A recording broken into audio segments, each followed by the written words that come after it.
Oh, yeah. All right. Welcome to the CXM Experience. As usual, I am Grad Khan, Chief Experience Officer at Sprinkler, and we're here talking about experience because experience is the new brand. And today we got a special show, kind of a fun show. I'm going to go a little bit of history today, as usual, and a little bit of recent history. This is not as usual, and a little bit of foreshadowing. So, I'm going to talk about elevators. So, I'm actually going to talk about Otis Elevators very specifically, and I'm going to do a little bit of history on Otis Elevators, which I think you'll enjoy. And elevators is something that we all use, although not as much recently, but we all use elevators. We've all been in many, many elevators, but do we really know the story of elevators? And this all has to do with where we want to go in CXM or customer experience management. But let me start with a bit of a history about the Otis Elevator Company. So, Otis Elevators started in 1852 when Elisha Otis invented the safety elevator. And the safety elevator's idea was that it would automatically come to a halt if the hoisting rope broke. And he demonstrated it at the 1854 New York World's Fair. And essentially, the elevator industry established credibility immediately after that. I'm just, I'm just trying to imagine the pre-safety elevator era, where when hoisting ropes broke, the elevator plunged everyone to their death at the bottom of the shaft. I can see where that would have potentially created some angst amongst folks about taking elevators, but certainly Otis did an awesome job of creating confidence in elevators because, we've all been in probably thousands of elevators in our life.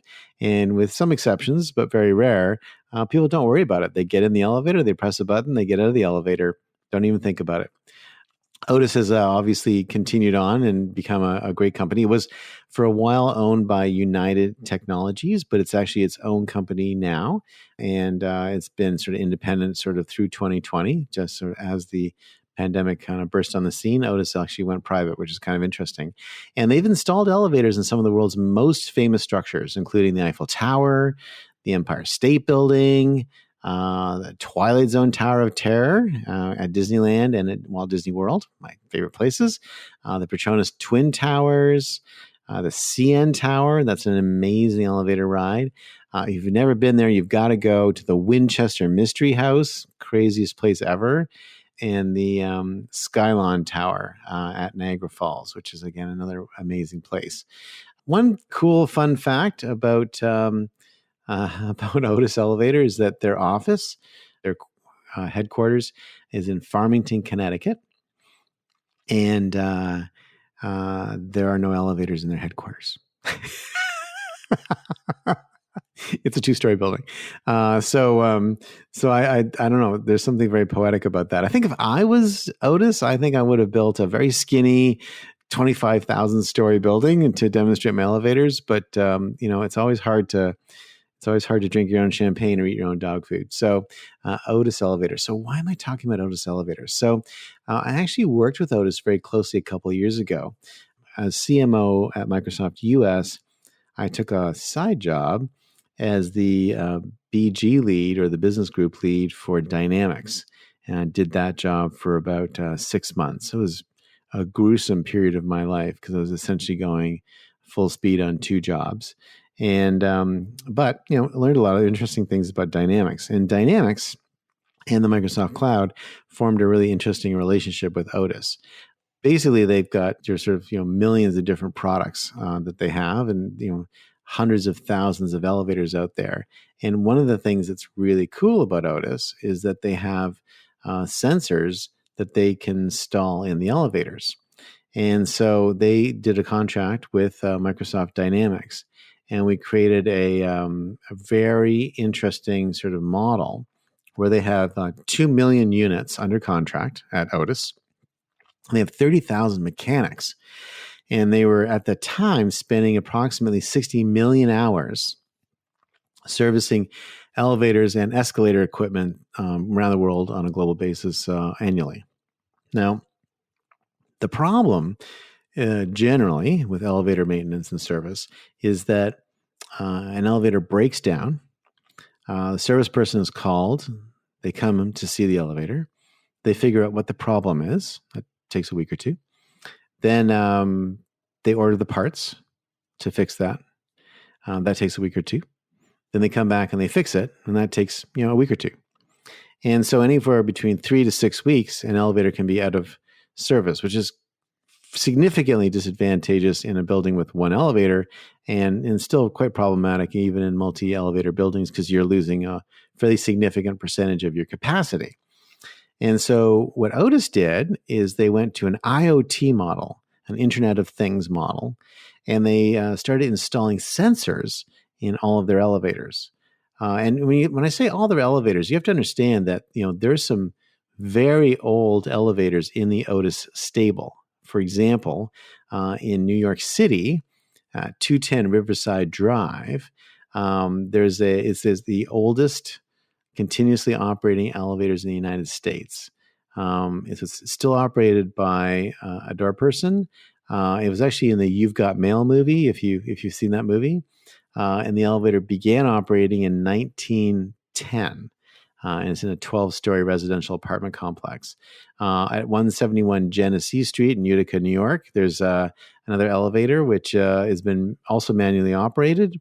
The first passenger rode on that elevator in 1917.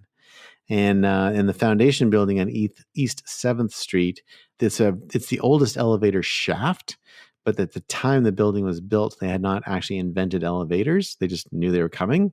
So the shaft is very old, but the building, put elevators in and replaced them. So the first elevator was steam powered, and then the new one was an electrical one in 1890, and then that was replaced in 1972 with the new elevator. But that's a pretty old building. But the core of this is that even though super duper old, more than 100-year-old elevators need a New York City elevator inspection certificate before you can ride on it.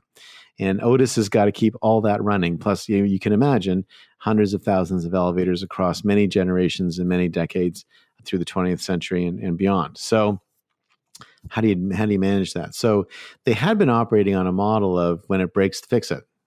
Nothing wrong with that. But they realized it was the better approach. And the IoT approach was install sensors on all the core operating parts of the elevator. And when the part started to vibrate or change its motion in a significant way, that IoT sensor would send an alert through Microsoft Dynamics to a central dispatch center. And they would be able to see, A, that an elevator was entering distress but had not stopped working, but the part was beginning to fail. Number two, they would see what the part was. And so what they could do is they could send a service person to the elevator and fix it before it broke. But what did this do? A bunch of things. One is they spent less time going back and forth. They had more uptime with the elevators, created higher levels of customer satisfaction, and generally ran fewer risks as a company because they were staying on top of anything that was going to potentially fail. And this partnership with Microsoft and with Microsoft Dynamics and the Microsoft Azure cloud, very important, very cool. We actually announced it in the November 2017. And Alyssa Taylor and Judson Althoff talked about it on stage at one of our Dynamics events in Chicago. And it's been a great partnership ever since. So why am I talking about elevators? I mean, really do enjoy talking about elevators. They're really cool. And this whole story is a really cool story, but what does it mean for customer experience? Because if you think about it, what Otis is doing is they're creating also a great customer experience. It's a customer experience that is an absence of. So when elevators are working, one doesn't tend to note it. It's just a little bit like, I think that's why it's so tough being in the IT department. Nobody ever calls up the IT team and says, hey, thanks, my email went through. Or, gee, that was really great. I was able to access all my documents in the central folder. No one ever says that. Geez, my login worked really well. Never happens, right? It's always complaints and issues. So basically what Otis is doing is reducing the incidence of complaints and issues, reducing the incidence of waiting longer than you want to be able to get to your apartment or to get to your office floor because an elevator is broken. They're reducing the inconvenience, and to a certain extent, they're also decreasing overall risks of the population as a whole. But that's still an awesome way of thinking about customer experience.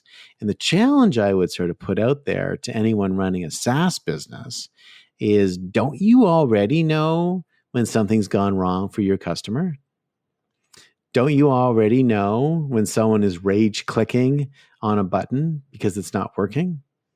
Don't you already know when someone didn't get something in time? Don't you already know when someone has abandoned a cart because the coupon wasn't working? Or don't you know that someone's abandoned a cart because the coupon code isn't there? Like, you know these things already. And it's amazing how often people fail to architect their SaaS systems in a way to pre-anticipate or understand what the customer issues would be. It doesn't make any sense to me. Like, the expectation of customers today, as they get more educated with, better and better service from more and more companies, is that you should know I have a problem before I call you. You should call me.